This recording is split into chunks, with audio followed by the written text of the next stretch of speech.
Lions training camp continuing in Allen Park. Brad Galli coming to you here as the team got on its final day of work before heading on the road to Atlanta for the second preseason game. They're playing 4 of them this year. Don't expect to see the starters against the Falcons, but we have seen them out here battling in camp. Dan Campbell's put together scrimmages for his guys, and that is no accident. You know, he loves to put together the most physical training camp. If not the most physical across the NFL, certainly one of them. Which, by the way, we've seen reporters come in from the Bears and the Jets with Ben Johnson and Aaron Glenn now, disciples of Dan Campbell's coaching tree, talk about the physical nature of those camps compared to years past in New York and in Chicago. What we've seen out here with our amateur eyes, or at least our football-knowing minds, is that the defense has looked a few steps ahead of the Lions offense. But Dan Campbell told us that's not a big black eye on the offense. That's partly because of where football is on the calendar and usually where the offense is this time of year. But what we talked about with so many of the players now is that the health on defense is a huge part of this. Obviously, we know about the injuries being such a huge storyline for this team down the stretch. Derek Barnes said that he talked with Aiden Hutchinson either yesterday or today. I forget what he told us.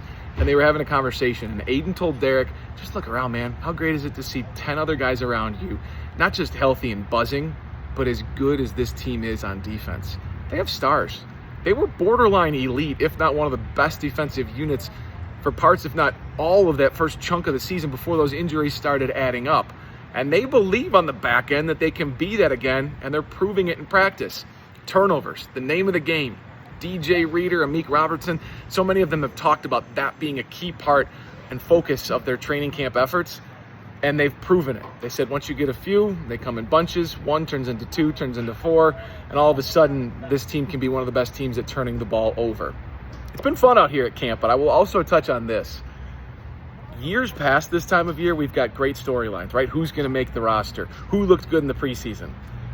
The NFL's changed a lot. Starters don't play in the preseason. This team has changed a lot.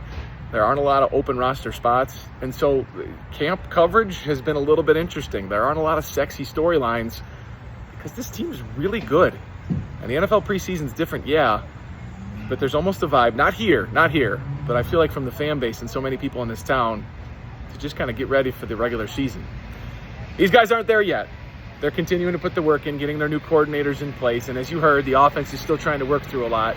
Our coverage will continue to go as long as camp goes here leading in to the regular season. Special time, NFL football, man. Tough to beat.